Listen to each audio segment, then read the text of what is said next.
ಈಗ ಪತ್ರವನ್ನ ಓದ್ತಾ ಇದ್ದೀವಿ. ಮೊದಲ ಪತ್ರವನ್ನ ಯಾರು ಎಲ್ಲಿಂದ ಬರೆದಿದ್ದಾರೆ ನೋಡೋಣ. ಅದಕ್ಕೂ ಮುಂಚೆ ದಯವಿಟ್ಟು ಪತ್ರವನ್ನ ಹಾಕುವಾಗ ನಿಮ್ಮ ದೂರವಾಣಿ ಸಂಖ್ಯೆಯನ್ನ ಬರೆಯೋದಕ್ಕೆ ಮರಿಬೇಡಿ.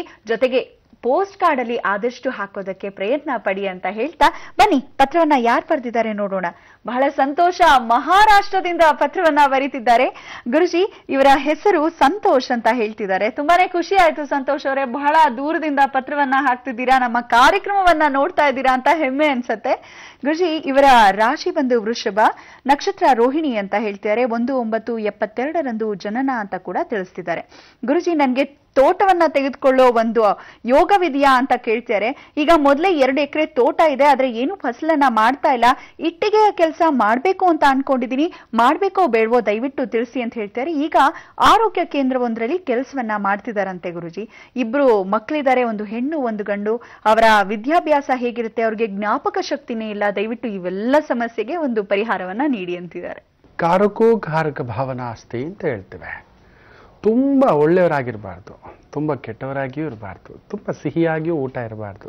ನಿಮ್ಮ ಜಾತಕದಲ್ಲಿ ತುಂಬ ವಿಶೇಷವಾಗಿ ಗುರು ಚೆನ್ನಾಗಿದ್ದಾನೆ, ಚಂದ್ರ ಉಚ್ಚುಂಗತನಾಗಿದ್ದಾನೆ, ಶುಕ್ರ ಅಷ್ಟಮದಲ್ಲಿದ್ದಾನೆ, ಬಹು ವಿಶೇಷವಾಗಿ ಸೂರ್ಯ ಕುಜ ದಶಮ ಭಾವದಲ್ಲಿ ಕುಳಿತಿರ್ತಕ್ಕಂಥದ್ದು ತುಂಬ ಚೆನ್ನಾಗಾದ್ರೆ ಇದೇ ಕಷ್ಟ ಅನ್ನತಕ್ಕಂಥದ್ದು. ಸೊ ಗುರು ತುಂಬ ಚೆನ್ನಾಗಿದ್ದಾಗ ಮಕ್ಕಳ ಬಗ್ಗೆ ಎಲ್ಲೋ ಒಂದು ಕದಲಿಕೆ, ದಿನನಿತ್ಯ ಸಂಪಾದನೆ, ಕುಟುಂಬ, ಮಕ್ಕಳು, ಅಮ್ಮ ಅಪ್ಪ, ವ್ಯವಹಾರ, ಏನೇನೋ ಆಸೆ ಭಾವ.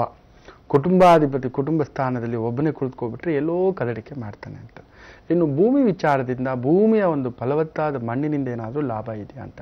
ಕುಜ ನಿಮಗೆ ಲಗ್ನಾಧಿಪತಿಯಾಗಿ 10ನೇ ಮನೇಲಿ ಕುಳಿತು ಲಗ್ನವನ್ನೇ ನೋಡ್ತಿರೋದ್ರಿಂದ ವಿಶೇಷವಾದಂಥ ಲಾಭ ಇರುತ್ತೆ. ವಿಶೇಷ ವ್ಯಾಪಾರ ವ್ಯವಹಾರಗಳಲ್ಲಿ ಮಣ್ಣಿನಿಂದಾಗಲಿ ಕನ್ಸ್ಟ್ರಕ್ಷನ್ನಿಂದಾಗಲಿ ವಿಶೇಷ ಅಭಿವೃದ್ಧಿ ಇದೆ. ಇನ್ನು ತೋಟಗಾರಿಕೆಯಿಂದ ನನಗೆ ಲಾಭ ಇದೆಯಾ ಅನ್ನತಕ್ಕಂಥ ಭಾವ ಕೇಳಿದ್ದೀರಾ. 3ನೇ ಮನೆ ನೋಡ್ತೇವೆ. ಈ ತೋಟಗಾರಿಕೆಯಿಂದ ಏನಾದರೂ ಆಹಾರ ಕಾಳುಗಳು, ಈ ಒಂದು ಫಲಗಳು, ಸೊಪ್ಪು, ತರಕಾರಿ, ಹಣ್ಣು ಇವುಗಳಿಂದ ಏನಾದರೂ ಲಾಭ ಮಾಡ್ಕೋಬಹುದಂತ. 3ನೇ ಮನೆ ಅಧಿಪತಿ 7ನೇ ಮನೆಯಲ್ಲಿ ತುಂಬ ಚೆನ್ನಾಗಿದ್ದಾನೆ, ಚಂದ್ರನ ಜೊತೆ ಅದ್ಭುತ. ಶುಕ್ರನೂ ಇದ್ದಾನೆ, ಸ್ವಲ್ಪ ತಕ್ಕಮಟ್ಟಿಗೆ ಖರ್ಚು ಜಾಸ್ತಿ ಬಂದರೂ ನಿಭಾಯಿಸ್ಕೊಳ್ತಕ್ಕಂಥದ್ದು. ಆದರೆ 3ನೇ ಭಾವದಲ್ಲಿ ಯಾರಿದ್ದಾರೆ ಅನ್ನೋದು ಮುಖ್ಯವಾಗಿ ನೋಡಬೇಕಾಗುತ್ತೆ. ಅಲ್ಲಿ ರಾಹು ಇದ್ದಾನೆ. ರಾಹು ಬಂದಾಗ ಎಲ್ಲೋ ಹುಳ ಹುಪ್ಪಟೆಗಳು ಬೀಳ್ತಕ್ಕಂಥದ್ದು, ಕೇರ್ಲೆಸ್ ಮಾಡ್ತಕ್ಕಂಥದ್ದೇ. ಯಾರೋ ನೋಡ್ಕೋತಾರೆ ಬಿಡು.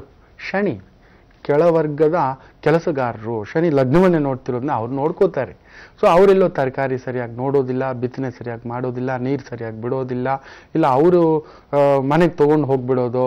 ನಿಯಮವಾಗಿ ಒಂದು ತೋಟ ಗದ್ದೆ ಮಾಡಬೇಕು ಅಂದರೆ ಅದು ಕೆಲವೊಂದು ನಿಯಮಗಳಿರುತ್ತೆ. ಭೂಮಿ ತಾಯಿ ಎಲ್ಲರಿಗೂ ಒಲಿಯೋದಲ್ಲ, ನಿಮ್ಗೆ ಒಲಿಯುತ್ತೆ, ಖಂಡಿತ ಇದೆ. ಆದರೆ 60-40 ಅಷ್ಟೇ. ಅದೇ ಮಣ್ಣಿನ ವ್ಯಾಪಾರ, ಇಟ್ಟಿಗೆ ವ್ಯಾಪಾರ ಅದ್ಭುತವಾಗಿ ಆಗ್ಬರುತ್ತೆ. ಅದನ್ನು ಮಾಡಿ ಚೆನ್ನಾಗಿರುತ್ತೆ. ಆದಷ್ಟು ಈ ಅಷ್ಟಮದಲ್ಲಿರ್ತಕ್ಕಂಥ ಕೇತು ಬುಧ ಎಲ್ಲ ವ್ಯವಹಾರಕ್ಕೂ ಕೈ ಇಡ್ತೀರ ನೀವು. ಸುಮ್ಮನೆ ಇರೋದಿಲ್ಲ. ಭಾಗ್ಯಸ್ಥಾನದಲ್ಲಿ ಬೇರೆ ಅದರ ಪ್ರಭಾವ ಕಾಣಿಸ್ಕೊಳ್ತಿರ್ತಕ್ಕಂಥದ್ದು. ಕೂತು ಮಾಡಿಟ್ಕೋತೀರ. ಭಾಗ್ಯಸ್ಥಾನದಲ್ಲಿ ಅಷ್ಟಮ ಸ್ಥಾನದಲ್ಲಿ ಶುಕ್ರ ಬಂದರೆ ಸುಮ್ಮನೆ ಸೋಮಾರಿತನ ಆಗೋದು. ಬುಧ ಕೇತು ಸೇರಿತು ಅಂದರೆ ಇಲ್ದಿದ್ದ ವ್ಯಾಪಾರ ವ್ಯವಹಾರಕ್ಕೆಲ್ಲ ಕೈ ಇಡೋದು ಮಾಡಿಬಿಡ್ತಾರೆ ಅಂತ. Stick on to one particular thing. ಇರೋ ಕೆಲಸ ಮಾಡಿಕೊಂಡು ಇಟ್ಟಿಗೆ ವ್ಯಾಪಾರ ಅಷ್ಟೇ, ಜಾಸ್ತಿ ಎಲ್ಲ ಮಾಡ್ಲಿಕ್ಕೆ ಹೋಗಬೇಡಿ. 10 ವ್ಯವಹಾರ ಮಾಡಕ್ಕೆ ಹೋಗಿ ಬಕಬಾರ್ಲಿ ಬಿದ್ದು ಬಿಡ್ತೀರಾ ಅನ್ನತಕ್ಕಂಥದ್ದು ಎಷ್ಟು ಸಾಕು. ಬುಧ ಕೇತುವಿಗೆ ಮನೇಲಿ ಯಾರಾದರೂ ಕುಟುಂಬದಲ್ಲಿ ಚಿಕ್ಕಮ್ಮ, ದೊಡ್ಡಮ್ಮ, ಸಹೋದರಿ, ಅಕ್ಕ, ತಂಗಿ, ನಾದಿನಿ, ಸೋದರ ಸೊಸೆ ಅಂದರೆ ತಂಗಿ ಮಕ್ಕಳು, ಅಕ್ಕನ ಮಕ್ಕಳು, ಸೋದರಳಿ ಅಂಥವ್ರಿಗೇನಾದರೂ ಸಿಹಿ ಹಣ್ಣನ್ನು ಕೊಡ್ತಾ ಬನ್ನಿ.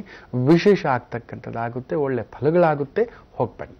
ವೀಕ್ಷಕರೇ, ನಮ್ಮ ಇಂದಿನ ಅದೃಷ್ಟಶಾಲಿ ಕರೆಯನ್ನ ಯಾರಿಗೆ ಮಾಡಿದ್ದೀವಿ ಕೇಳೋಣ ಬನ್ನಿ. ಹಲೋ ಹಲೋ, ನಮಸ್ತೆ. ಯಾರು ಮಾತಾಡ್ತಿರೋದು, ಎಲ್ಲಿಂದ? ತುಮಕೂರಿಂದ ಮೇಡಮ್. ತುಮಕೂರಿನಿಂದ. ನಿಮ್ಮ ಹೆಸರು ಮಾ? ಮಧುಮತಿ ಅಂತ. ಮಧುಮತಿ ಅವರೇ, ಯಾರ ಬಗ್ಗೆ ಕೇಳ್ಬೇಕಿತ್ತು? ನನ್ ಬಗ್ಗೆನೇ ಕೇಳ್ಬೇಕಾಗಿ. ನೀವು ಹುಟ್ಟಿದ ದಿನಾಂಕವನ್ನ ಹೇಳ್ತೀರಾ? 13/7/83. ರಾಶಿ ನಕ್ಷತ್ರ ಗೊತ್ತಾ ಮಧುಮತಿ ಅವರೇ? ಸ್ವಲ್ಪ ಜೋರಾಗಿ ಮಾತಾಡಿ ಮೇಡಮ್. ರಾಶಿ ನಕ್ಷತ್ರ ಗೊತ್ತಾಮ? ಮಖ ನಕ್ಷತ್ರ ಸಿಂಹರಾಶಿ. ಸಿಂಹರಾಶಿ. ಸಮಯ ಬೆಳಗಿನ ಜಾವ 5 to 6 o'clock ಮೇಡಮ್. 5ರಿಂದ 6ರ ಒಳಗೆ ಅಲ್ವೇ? ಗುರುಜಿ ಇದ್ದಾರೆ, ಮಾತಾಡಿಸ್ತೀರಾ? ಹೇಳಿ ನಿಮ್ಮ ಪ್ರಶ್ನೆಯನ್ನ.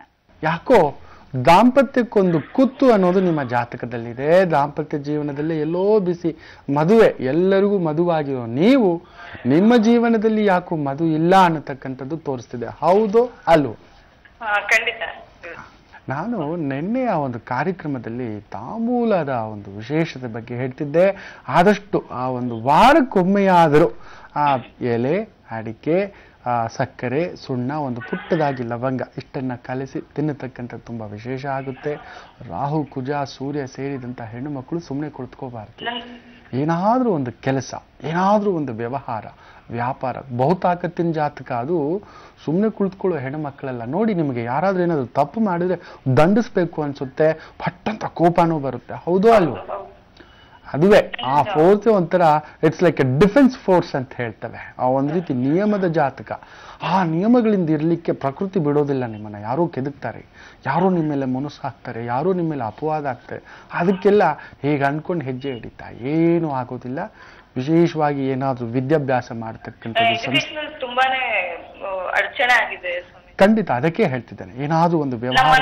ನಾನು ಬಿ ಮಾಡ್ಬೇಕಂತ ತುಂಬಾ ಆಸೆ, ಬಟ್ ಅದು ಡಿಸ್ಕಂಟಿನ್ಯೂ ಆಗೋಯ್ತು.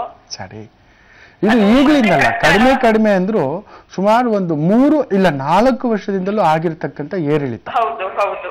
ಸೊ ಹಾಗಾಗಿ ಇವಾಗ ಮತ್ತೆ ಕಂಟಿನ್ಯೂ ಮಾಡೋಣ. ಖಂಡಿತ ಇದೆ. ಸಿಂಹರಾಶಿ ಆಗಿರ್ತಕ್ಕಂಥ ನಿಮ್ಮ ಜಾತಕಕ್ಕೆ ಆ ಗುರು ವಿಶೇಷವಾಗಿ 10ನೇ ಮನೆಗೆ ಬಂದು 4ನೇ ಮನೆ ನೋಡ್ತೇನೆ, ವಿದ್ಯಾಸ್ಥಾನ. ಆಲ್ರೆಡಿ BA ಡಿಗ್ರಿ ಮಾಡ್ತಾ ಇದ್ದೀನಿ.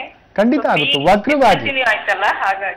ವಕ್ರವಾಗಿ ಓದುತ್ತೀರಾ, ಕರೆಸ್ಪಾಂಡೆನ್ಸ್ ಮಾಡಿ ಓದಬೇಕು, ಕಾಲೇಜ್ಗೆ ಹೋಗಿ ಓದ್ಲಿಕ್ಕೆ ಆಗೋಲ್ಲ. ಖಂಡಿತ ಆಗುತ್ತೆ. ಈಗ ಅದರಿಂದ ಫಲವೃದ್ಧಿಯನ್ನು ಕೂಡ ಖಂಡಿತ ಆಗುತ್ತೆ. ಇಲ್ಲ ಅಂತ ಅಂದ್ರೆ ಅಕಸ್ಮಾತ್ ರಾಜಕೀಯಕ್ಕೆ, ಪೊಲಿಟಿಕ್ಸ್ಗೆ ಎಂಟ್ರಿ ಆಗೋಣ ಅಂತ. ಸರಿ, ಪಾಲಿಟಿಕ್ಸ್ಗೆ ಖಂಡಿತ ಇನ್ನು ಚಿಕ್ಕ ವಯಸ್ಸು ತಮ್ಮದು. ಅದಕ್ಕೆ ಒಂದು 2 ವರ್ಷ ಸುಮ್ಮನಿರಿ, ಆತರ ಪಡಬೇಡಿ. 2 ವರ್ಷ ಆದ್ಮೇಲೆ ಮಿಥುನ ಲಗ್ನ ಅಂದ್ರೇನೆ 10ನೇ ಮನೆ ಅಧಿಪತಿ ಗುರು ಅಲ್ವಮ್ಮ. ಸಾರ್ವಜನಿಕ ಜೀವನ, ಸಾಮಾಜಿಕ ಜೀವನ, ನಿಮ್ಗೆ ಏನೋ ಜನಗಳಿಗೂ, ನಾನು ಆಗ್ಲೇ ಹೇಳ್ದೆ, ಏನೋ ಒಂದು ಫೋರ್ಸ್ ನಿಯಮ ಅನ್ನತಕ್ಕಂಥದ್ದು. ಸೊ ಅಷ್ಟನ್ನ ಮಾಡಿ. ಮಧುಮತಿಯವರೇ, ನಿಮ್ ಜೊತೆ ಮಾತಾಡಿ ಖುಷಿ ಆಯ್ತು, ಧನ್ಯವಾದಗಳು ಅಂತ ಹೇಳ್ತಾ